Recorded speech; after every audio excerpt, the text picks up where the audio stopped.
Hello, everybody. Come on in. Come on in. PowerShell Wednesday is here. It's a Wednesday. It's 2 p.m. Eastern, 11 a.m. where I am. In Seattle, I'm at Tech Mentor this week. But, if it's PowerShell and it's a Wednesday, we have to put them together and hit you with PowerShell Wednesday every single Wednesday. I have my voice in the background. We got rid of that. But today at PowerShell Wednesday, we are joined by a friend that I met at PowerShell Conference Europe, Emanuel Palm, to talk to us about GitHub Actions, PowerShell, open source, and how they can all sort of work together. GitHub Actions, I think we talked about a little bit last week and teased it a little bit when we talked about PS Stucco, and now we can actually properly explore it. So, Emanuel, welcome to PowerShell Wednesday. How are you doing? Thank you for having me. I'm doing well. How are you?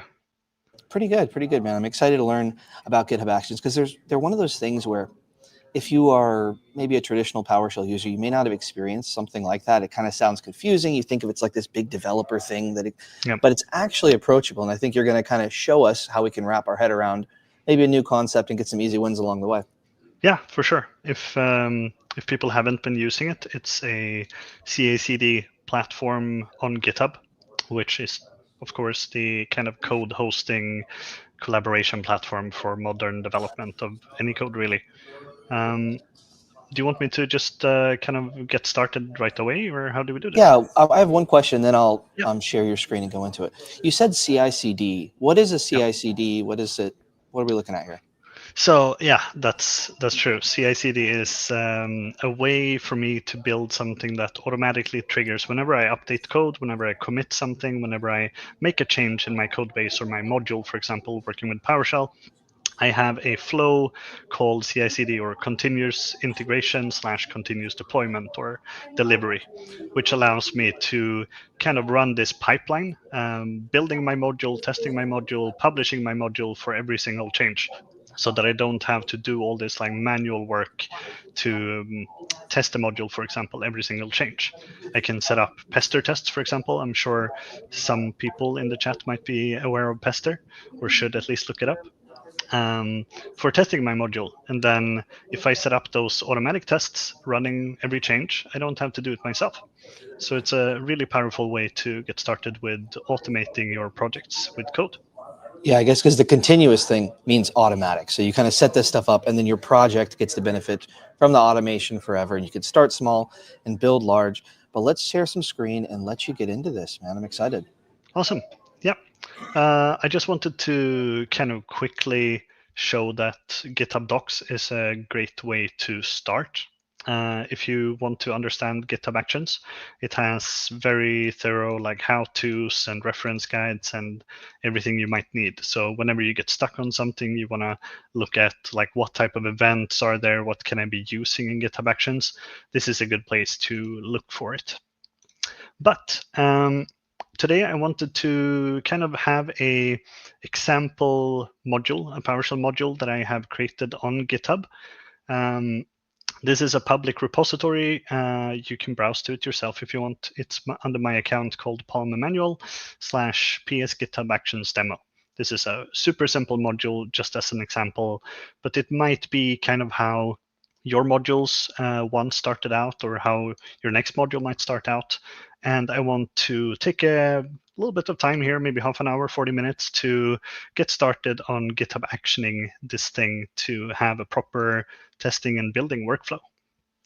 So I jumped to GitHub here. This is my open repository, but I've already prepared this in VS Code. So this is where we're going to be staying for most of this evening, I would say. I'm going to close a couple things. So this is just a local copy of the same code that I have on GitHub. And so far, just to kind of showcase what we have a super simple build script using a command called build module. This is a command from Module Builder, which is a PowerShell module for authoring PowerShell modules. It's a great way to get started with building your code and compiling modules together for getting ready to release them, for example, on the PowerShell gallery, or sharing them. And we have a couple more things here as well, but we're not really configuring this. You can dive really deep into module builder, and I just wanted to show that this is our build script. So whenever I'm saying like build the module, this is all I'm saying. Build module, and then we run it in the PS script root, which is going to be kind of the source root path of my folder here.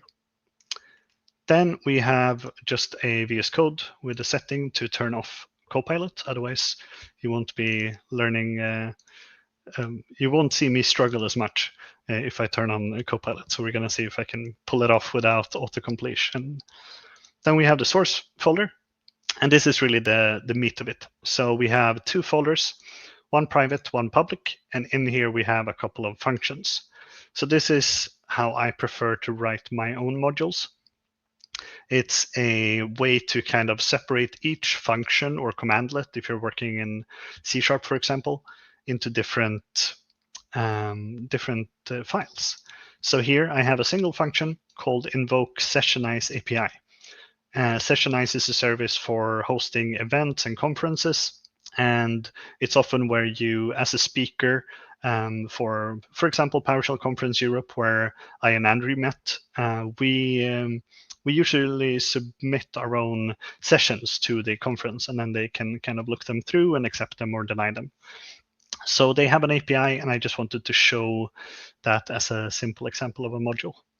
So the private function allows us to simply call the API with a certain endpoint. And then we have two public functions which are exposed to the user called get sessionize session, which you can say like get all sessions, get just a session, all is like all data or a grid smart thing. But this is just invoking the private function that we have in our module. And this private function is not exposed to the user. So that's kind of the distinction here. And then we have one more public one, get sessionize speaker. So those are the two kind of commandlets that we're working with today. We have a PowerShell module manifest here, a PSD1 file. It doesn't contain a lot of stuff for this module. It just says that we are exporting these two public ones only, not the private one. So when you import this manifest as a module to your session, we only have these two that we're getting. And then at the top, we have some like metadata about me and the creator. And then we have the root module. This is pointing towards a PSM1 file, which is a script module file. There are multiple ways to write PowerShell modules, but PSM1 file is the easiest way to kind of get started. And this manifest being imported with all the metadata will also import the PSM1 with our code, our functions. So the first thing I'm going to run is actually the build script, just to show you what happens when we build a module. We will get an output folder here. And in the output folder, we can see that it assembled all of our public functions and private functions, the invoke sessionize API, get sessionize sessions, and speaker one, to a single file. It didn't copy this one. This is a separate one, but it built those separate files into one so that it's ready for output or publishing for the gallery, for example. And here we see that it was created by me, generated at this time and stuff, and it's put into this nice output folder. So this is kind of the functionality of invoke build, and we're not going to dive much deeper into that, but I want to show kind of how a build or a super simple build script might look like, because this is what we're going to automate in GitHub Actions. So you might be thinking, what is the test folder? Well, I mentioned Pester as well, which is a way for us to write automatic tests, right, for our functions. I'm not going to dive into this very much tonight. It's just a way for me to showcase. If I write invoke Pester, and then I say output detailed.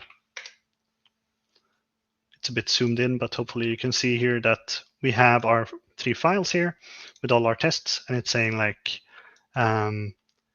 should import the module successfully, so it tests importing them, should export only the expected functions, and then it tests my two public functions to get the speaker data and the session data.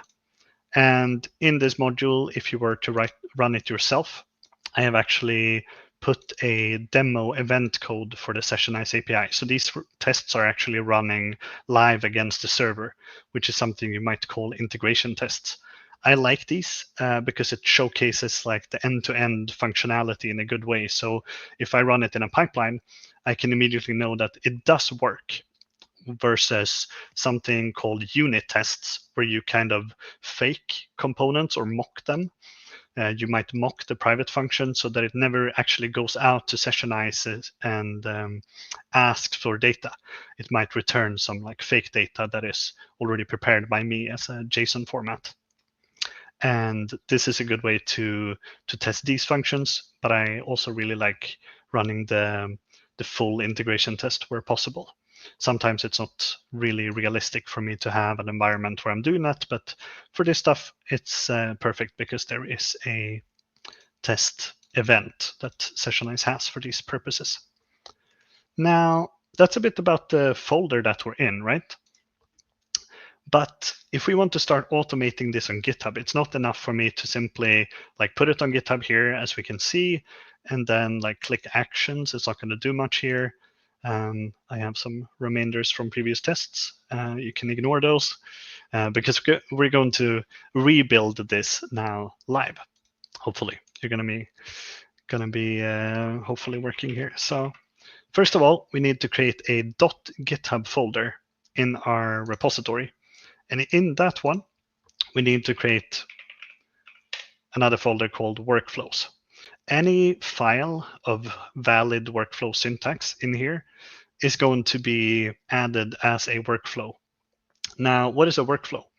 GitHub Actions on GitHub is the automation product of kind of the service of automation regarding our repositories in our code and all the events on GitHub. But to create a kind of automation, it's called a workflow.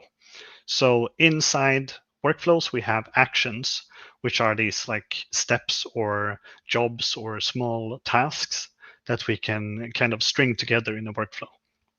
So that's what we're going to do. And we can name this anything. So we can name it like build and release. Hopefully we get to that part. But let's start with simply building for now, maybe. Or we just call, yeah, it's going to be fine. So in VS Code, you have a extensions tab here.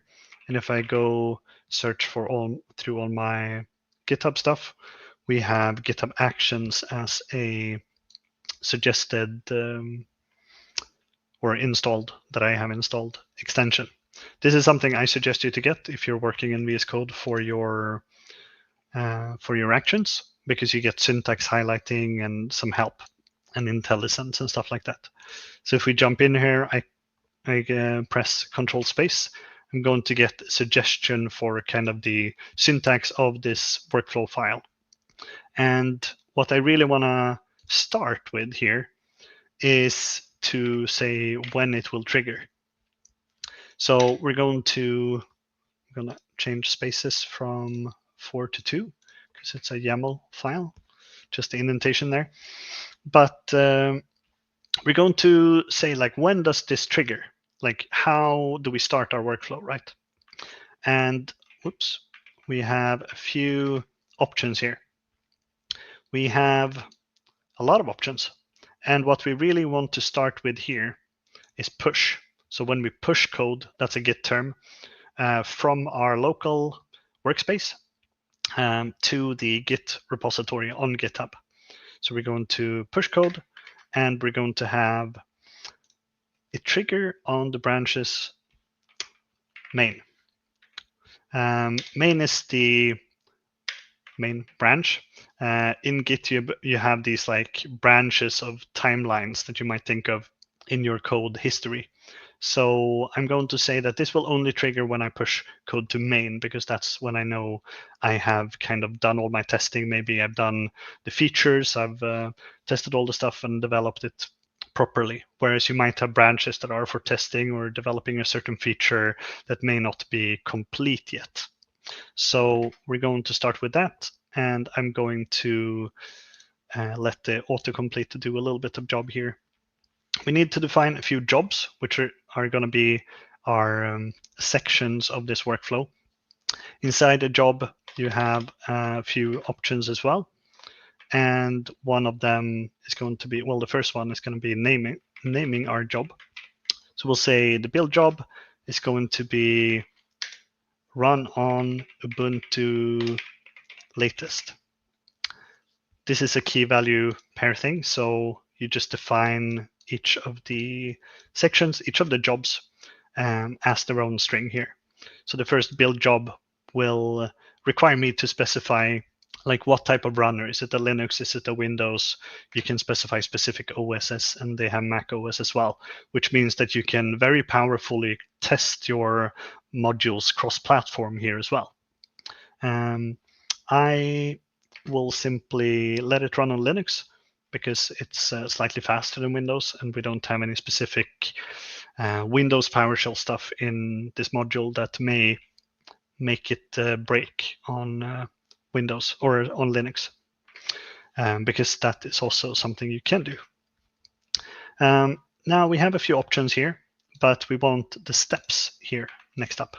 So a step is within a job, you might have multiple steps, one or multiple, and this allows us to specify the actual logic of our workflow. So the first thing is we're going to name our first step. It's going to be build module. And then we're going to say run. It's going to have some code, but we're just going to say like this. So it needs to run our build script, right? Our build module thing. And the good thing about doing this, you might think like, but why do I build my module if I'm not releasing it yet? There are a few perks to doing it. First of all, we know that it's going to work. If we have a complex build script, the logic inside the build script itself might break in certain environments. We might have a dependency that's not installed. We might have made a change in the build script. So that's one of the things.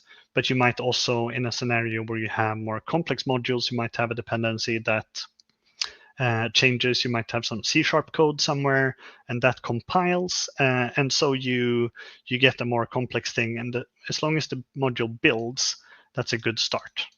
So we can start with that, and we also need to specify our shell. So the shell is going to be PowerShell, and this is a complete first step. We have a bunch of other things. We can give it an ID. We can give it a working directory and specify environment variables and stuff that we can use. But for now, that's going to be our first step. But to run this, if I save this and push it to GitHub, when this job starts on the GitHub VM or container that runs my job, it won't actually have access to my source code. So the first thing I need to do is to add a step to check out repository. And this is something I'll explain in a moment. Actions, checkout, I want to say V5. So if I control click this, I will go to the repository of this action. So a few things at once here, but we'll walk it through. So we have here in our steps a way to use GitHub Actions that other people have written, right? It's a marketplace. It's this ecosystem of automation and small parts that you can publish yourself, just like modules in PowerShell. And here we have something that GitHub has published for us, a way to check out and download our repository to our environment that this job is running in. This is so that we have access to our build script suddenly, which is something that we want because we want to run that build. So that's something we want to do first. And the difference here is that we're naming our action, but instead of saying like the code that we want to run, we say uses. And then we have a specific syntax that stated the repository, the organization or user, and then the repository of that action. And then after that is the Git version or tag or release or branch. I could say at main, I could say at version 5.0.0, for example. Everything works here, but something to be very be aware of is that this can change, right? So if you say at latest or like at main, I just want it from the main branch, whatever, then suddenly your workflow might break because something happened in this dependency that you were not aware of. So there was a new checkout function 2 days ago, a new release here, it says on the right. So we're just going to try that one. And this is it for just building our module. So it's going to be when a push is made to the main branch, some code is changed. It's going to run the build job. It's going to run on Linux, on Ubuntu latest, and it's going to check out and download our repository and run our build. So let's try that first. I'm going to go to the right side here where we have the Git functionality. I'm just going to plus this, which stages the file. If you haven't worked with Git, this is a way to kind of snapshot our current state of the module. And I'll just say build workflow. I'm aware it says build and release.yaml, but we're going to hopefully get to there as well. So now I'm syncing it. I'm pushing it up to GitHub. And if I go back to my own repository here, I just hit refresh. It's going to show up as a small dot here, orange dot. This indicates that it's actually running a workflow on this commit. So if I click that, we'll see that it failed for some reason. And we can see that build module is not actually installed. So that's something we're going to have to do as well. So just real quick, I'll copy this because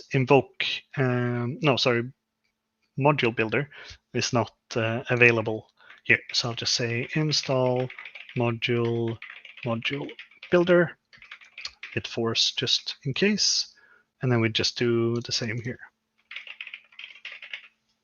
Because the environment that this is running in is kind of clean. It has some stuff, it has PowerShell, it has .NET, it has a bunch of stuff, but it doesn't know what modules I'm using locally. So this is also a good way to isolate dependency issues you might see. So we're going to see here again, if I go back here, that it's not running and it's installing the module. That's usually pretty quick. If you've seen Module Fast, Justin Brote's module, it's a way to download these type of dependencies faster for scenarios like GitHub Actions. Now, this is great. It's completed, but what did we get? We didn't really get anything out. We just know that it ran invoke module, invoke build, our build script. We didn't get much else. So what we want next is actually to publish this somewhere. The first step we're gonna run is just to name upload artifact. So we can, I think it's action/upload artifact before, maybe. Yeah, I think so.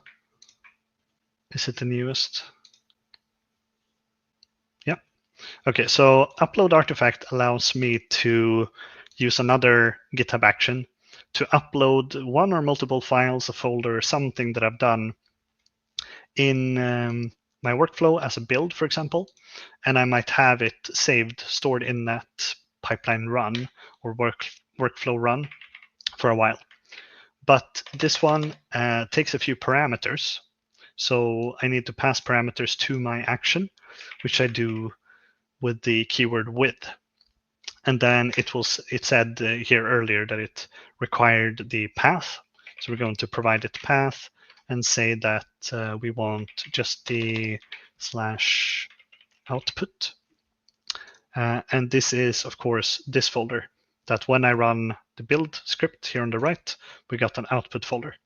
So I think it's maybe /output. We'll try that. And then we're going to upload artifact, commit it, need to stage it first, commit, sync, and then we jump up to GitHub again. And it's gonna immediately run this again, and we can see the kind of iterative workflow that we get very quickly. So running it here, hopefully it's gonna upload our artifact by the end, and we can see and download it from here. But the best would be to maybe, after building it, also uploading it to the PS Gallery or GitHub releases, which is going to be a next step here for us. But I realize I'm out of cam here, so I'm just going to move a tiny bit to the right. So we can see that it was uploaded and all is good. But then how do we see it? Well, if we go up one step here, I can also go to the summary page here. At the bottom, I have an artifact. If I click this, I will actually download it, and it will contain just that output folder that we also have locally. So we will see that we have like the Sessionize module with the version 001, or in the future, of course, it would be another version maybe, but the current version of the build. So that's pretty neat. But then we also have some tests. We wouldn't want to publish this to the gallery or the GitHub releases immediately if we don't know that it's working. We just know that it compiles, and currently it's always going to compile because PowerShell is not a compiled language in that sense. We just stitch these functions together in a file and we call it the module. We don't know that it's actually working, although maybe I can show you that it does work. Import module output PS Sessionize. Let's hit verbose here, just so that you can see. And we can see here that we export the 3 functions, including the invoke Sessionize API, but we only import 2 of them, which shows that this logic of having like a private function works well. And if I get module PS Sessionize, we can see, we can use get command maybe instead, module PS Sessionize. We can see that it's just those 2 functions. And then if we were to hit one of them, it's a bit cramped. I hope it's fine. I'm just going to use the ID here that was for the demo event. We can see that it hits the API of Sessionize and it gets some sessions back with some type of groups. We have data basically, so we can see that it's working. Now, if we were to want to test this, I showed that we already had actually had Copilot prepare a bit of pester tests just for the kind of demoing of a test workflow here, like it might look in a development scenario. So then why don't we create a separate job here? So the first job is build. Then after building it, we know that it's working. All of that stuff is working. We have uploaded it. Maybe we want to test it as well, right? So let's add another job by simply adding another keyword here. We name it test under jobs. The indentation here is very important for YAML because that's just like script blocks in PowerShell, you could say. Each script block that we would create would denote another kind of level of the function that we were in, or the block. So here, same again, we need to say what it runs on. I'm going to say Ubuntu latest. And what we can do here, we can say that it needs build. This is a way for me to add dependencies within my workflow, because by default, both of these would run in parallel. So I would be building it, I would be testing it at the same time, but I might want to build it first and then test it. And that's kind of how we start defining our testing. Now, we also need the steps, right? So we can start adding those. And if we were to simply copy the build one, we can say test module instead. And instead of running like a build script, we can say invoke pester output detailed. I like it like this. There's a bunch of like CI/CD options for pester to output data in certain formats that you can publish as comments in your pull request, and you can get really nitty gritty here to really automate stuff very well and test and publish the data and visualize it. So that's a good way to showcase a simple pester invocation. But again, since we have our test here, it's going to be a separate job, and separate jobs lose the context of the previous job. So we do need to check out the repository again. Otherwise, we will have no code to test. So that's what we're doing first here. We're going to check out the repo, and if you would want to, you can actually remove the name. It's not required. So you can just, for checkout, use like a one-liner here. I think that's kind of neat as well. And it's not much harder than that. So hopefully we have a test workflow as well. Now, the file is still called build and release, but I think we're slowly getting there. And if we jump up here, I actually put the chat on the other side. So I see there's a couple of questions, and I know that we're going to get to a couple of them, I think. So just hold tight. Now, the first one in the build here, uploads the artifact, right, does the same thing. We didn't change this. But on the left after build, we put the needs, right? So test only runs after build. So when we go to test, we can see that it's running the pester test here.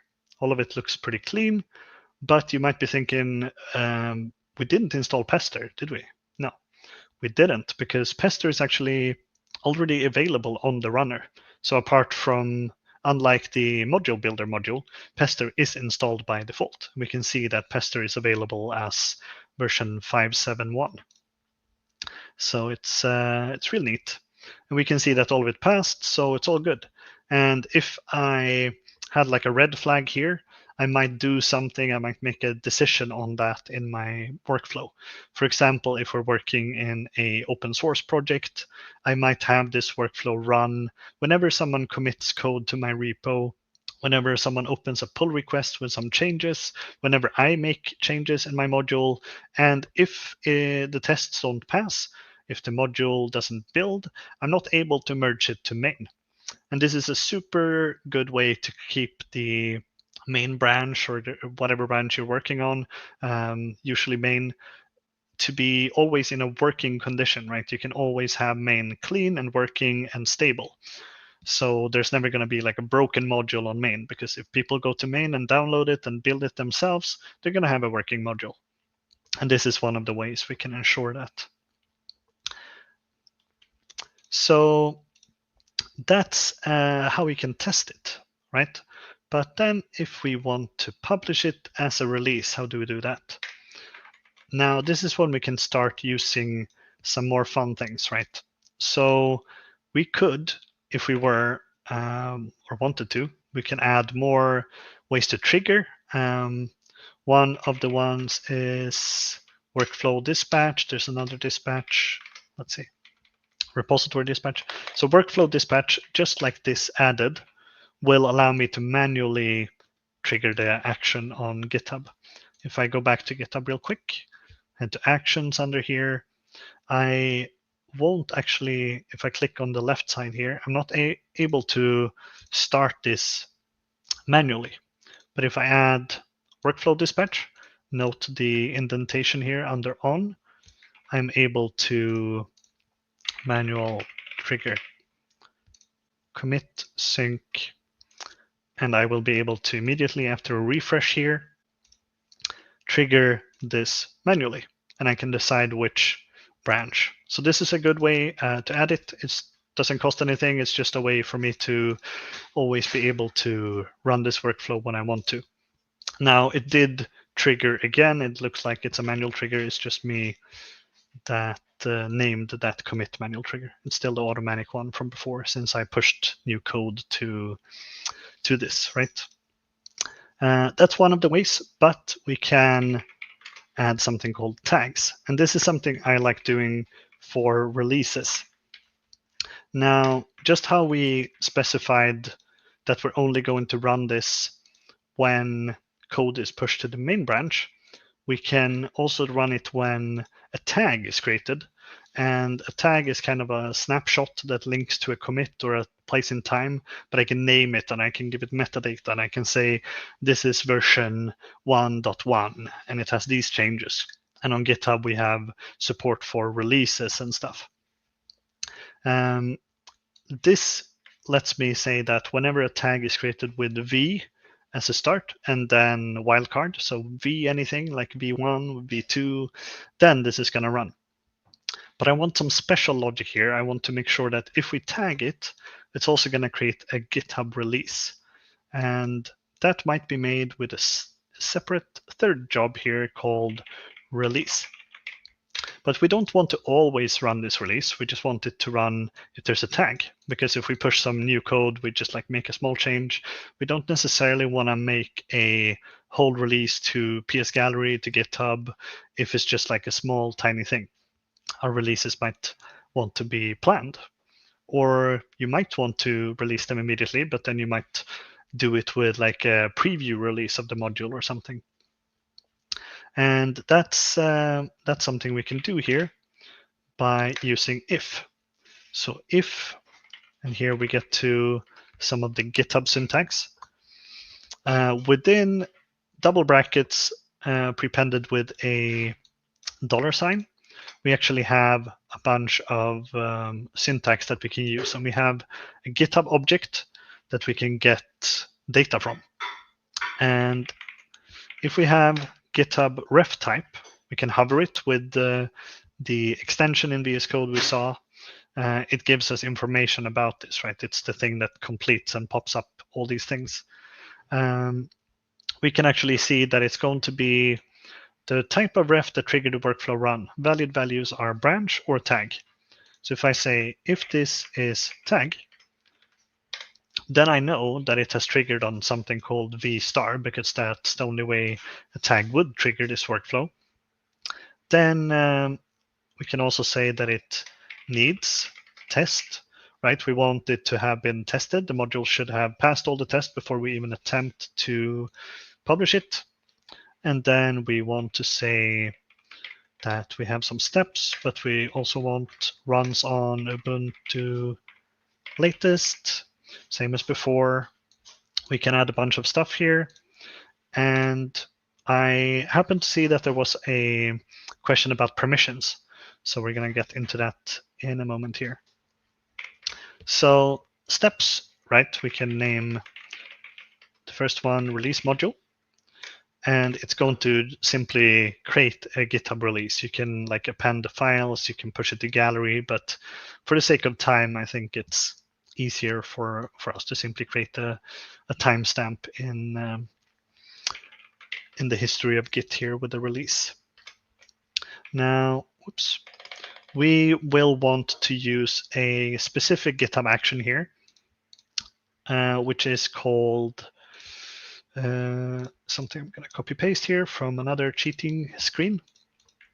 This is a GitHub action that someone called softprops made on the GitHub, I think it's called GitHub Gallery, GitHub Marketplace for actions.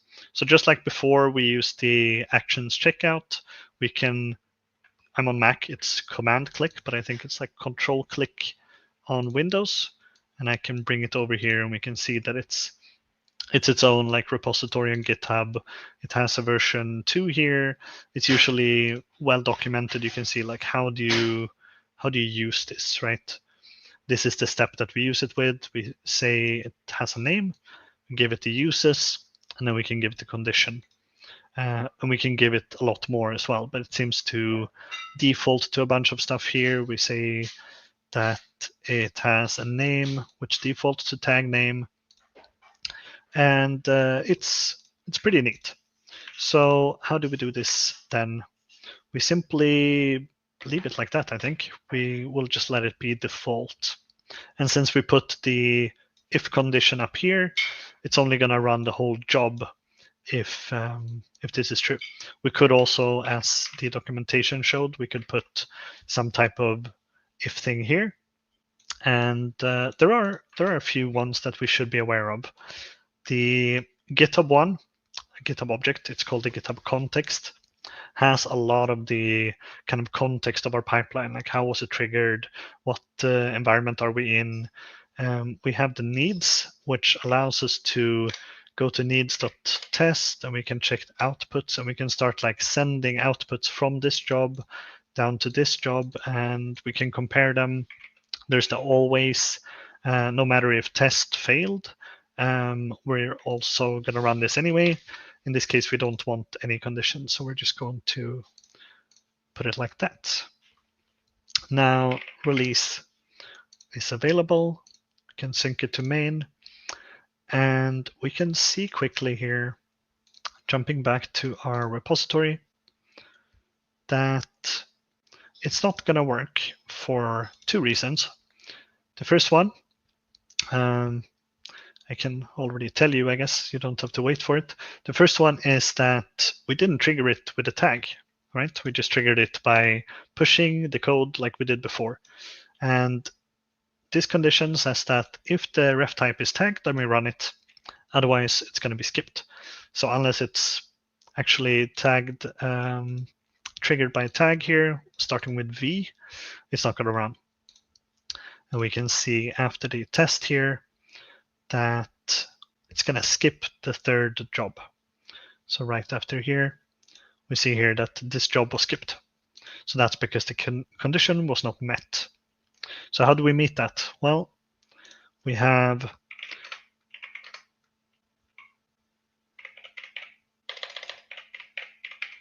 a way to simply push or tag a repository here. And I can do that like this.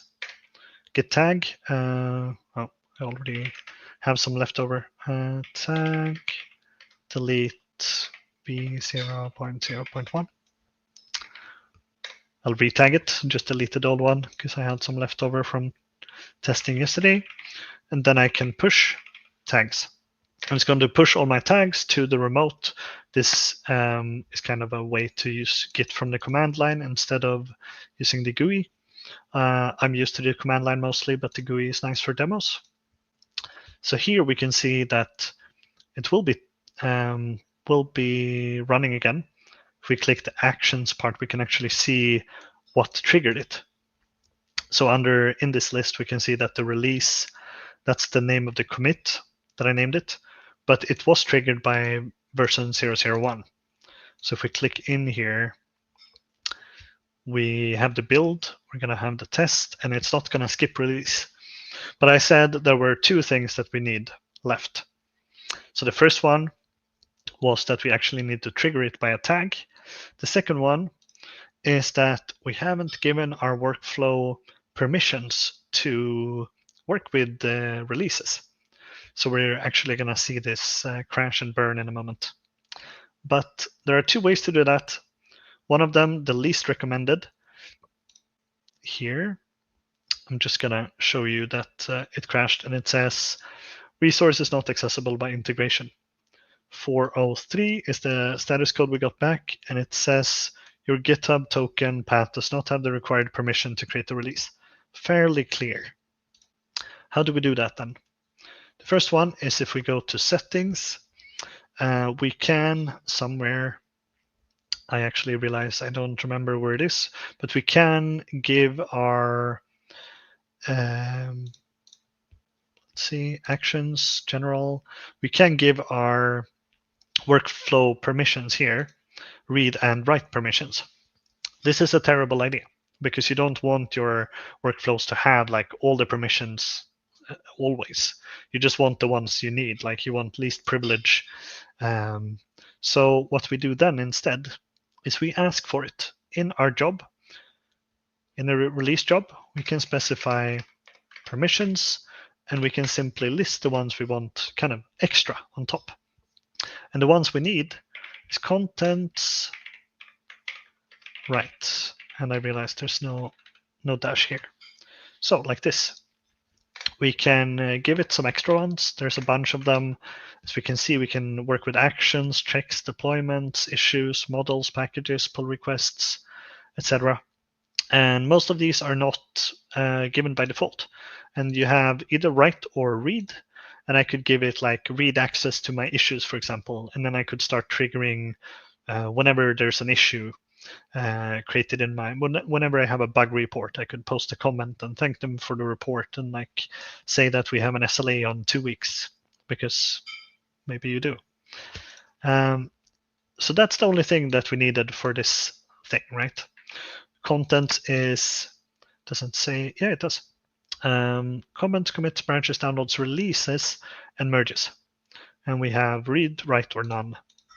So to be able to create the release, we need a write access to our contents. So access to releases. And these permissions are actually passed to a token in our runner that is called, I think it's called token here. So I can pass a specific token if I want something else than the default here. And this token is secrets.github token. This is a built-in token for my runner, and this token is the one that is affected by these permissions. I could have a separate secret. I could store my own passwords or private keys or something to use. And they can also be accessed through secrets, but this is the built-in one that my runner, the job running this pipeline or this workflow, gets by default. So this is actually, if I remove this, this is going to be the same. This is the default token that it's passing in. I'm not going to change these permissions. I just want them to be read by default. And then I instead, as we saw, simply change them to what we needed here. But we're going to have to do another tag here, aren't we? So I'm just going to go up here, delete the old tag, publish the new permissions, commit, push, and then we say also have to delete the tag on the remote. Sorry about that. I will, since I pushed a tag called v001 to GitHub, I'm gonna remove that from GitHub as well. And you can either do that in the GUI here. I can like go here and I can remove it, delete tag, and now I can push 001 again, or I could have done it through the interface like this, through the CLI. So this is fine. I'm gonna tag it again, like this. Have to, oh no, I did I? Delete it, tag it, okay. And then we push it, tags again. So this is just deleting it locally, deleting it on the server, creating it locally, and pushing it to the server. Because I could have created 002, but I didn't really make a change to the module itself, just the build. So this felt more clean. And we're going to see here in a moment that it will build, test, and actually release the module. And in the release that we will see here, we can see that we have a module release. And I think I want to say this is actually from before, because it hasn't gotten to that step yet. Let's do this quickly. That's my own bad. So now that it runs the release, that was some leftover stuff. Pretend it wasn't there. And then hopefully, if I yeah, it's here again. So now it's called 001. Yeah, it was a completely different name that I had left there. So now we got a release, and we got the automatic commit message, I think, there or something, because we didn't name it, we didn't give it a description. But we have the source code, we can download it, we can use the module, And that's kind of the whole workflow that we can start using for a PowerShell module with GitHub Actions. I think that was 30-40 minutes for a build, test, and release workflow. So you can see that it's like really easy to get started once you use the right tools in VS Code. You have the IntelliSense. If you have access to GitHub Copilot, it's usually even faster. And it's it's good. So I have a question.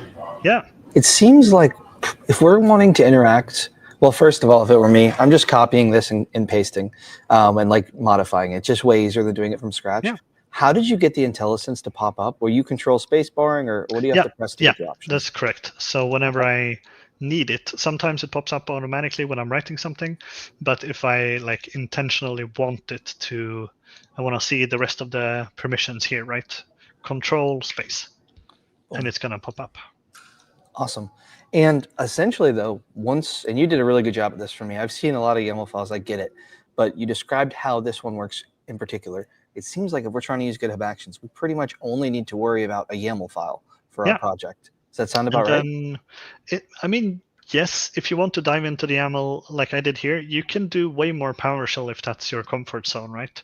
I could say, like, instead of doing this GitHub release, I could just like scrap this, and I could say name PowerShell release to GitHub, and then I could start saying like shell PowerShell run and start using multi-line shell. If I hit like what's that called, the separator, like the bar pipe sign here, I can start running like write host hello world, and I can keep writing like a multi-line inline script within the YAML.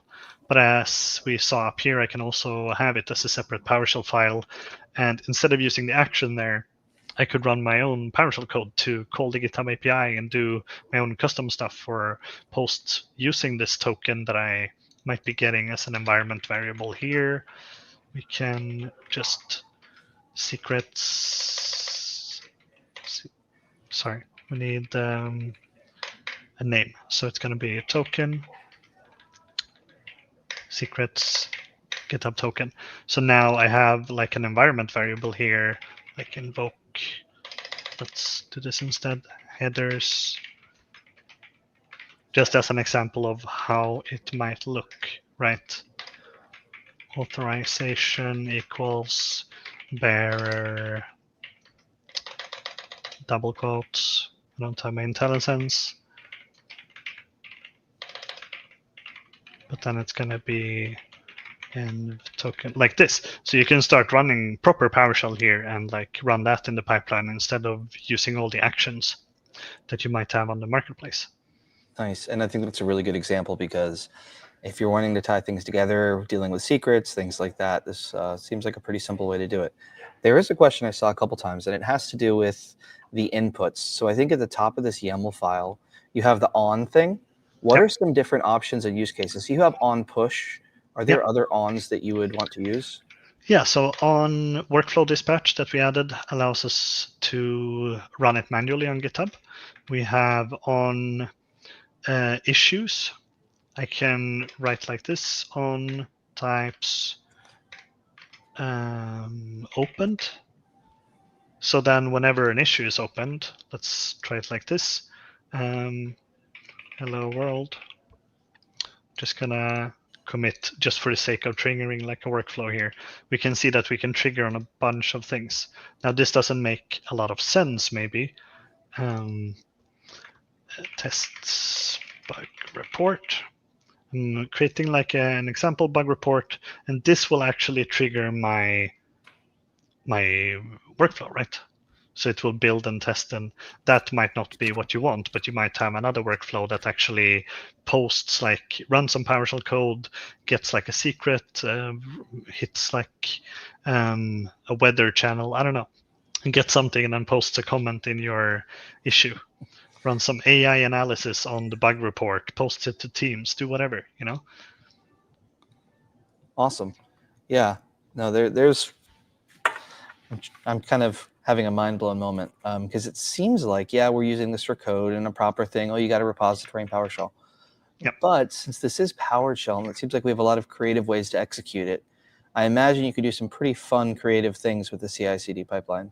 Oh yeah, that's really true. I use it for basically everything in my own project. So if we go to AC Auth, one of my public source open source modules, we can see that I have like a couple workflows like publish, release, module, build and test, required labels. We have some actions here as well. And something I didn't show actually that I forgot is that you can create your own composite actions as well. So within this folder, we can name our own folder, and in here we can create a new folder called test module. In that one, we can create action.yaml. I realize we're short on time, but here, if we could, let's see if I manage to do this super quickly. Test module, test from this one. Just take this, copy that as the step, save it. And instead of running the code directly here, I can say uses, but instead of using the like marketplace thing, I can actually do like ./.github/ actions /test module. And this will actually use this action instead. So if I have 2 or 3 workflows that all use the same code, not only can I put it in a PowerShell script and reuse that, I can also put it in an action and use that I don't have to publish for everyone. So that might look a little bit like this. If I just show you an example here real quick, here.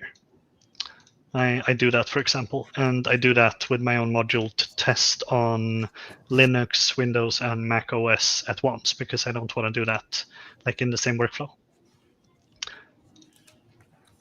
Wow. I'll give it a couple more seconds for a couple last questions to trickle in, but I want to say thank you so much for giving us a deep dive. Hopefully some people out there are ready to start taking advantage, because it seems like it is one of those things where initially it may seem more daunting than it really is. Like when you really get down to it, it's just kind of like a file that defines some things, and then GitHub is set up to use it, and you can use it to your benefit. Yeah, and if you, as you saw, there's a bunch of tooling to help you out. You have the IntelliSense, you have the VS Code, everything helping. And then if you use any type of like AI Copilot thing, GitHub Copilot, for example, in VS Code, that has a free tier now, it's really good at this stuff. So you can really like prompt it, you can bounce ideas with it, you can get some help with the syntax or any stuff like that. Is there a limit to how long an action can run? Yes, but I don't have it in my head. It says on the documentation, I think it's fairly long for like the default. And you can also set up your own self-hosted runners. Like if you're an organization, there's GitHub Enterprise, right? You can have your own self-hosted servers that run these jobs and like pull them from GitHub, and then they can run pretty much forever, I think. Awesome. But I think there's a limit on the public ones. Well, thank you so much for joining us today. We'll have links to everything we talked about, maybe a couple links to your socials as well in the description. We'll get those after we finish up here. Thank you, everybody, so much for joining us. Thank you, Emanuel, as well. Yeah, thank you for joining us. Yes. And, we're here every single Wednesday for PowerShell Wednesday. Same time, same place. Recordings are available on YouTube. If you have questions, if you have things you specifically want to learn, let us know. We'll bring in somebody to talk about that and help you along your PowerShell journey, introduce you to a bunch of cool ancillary technology like GitHub Actions, where along your PowerShell journey, you get to discover all this cool dev stuff, get to feel fancy, get things done, and just have a good time. So thank you, everybody. We will see you next week. Thank you. I'm done.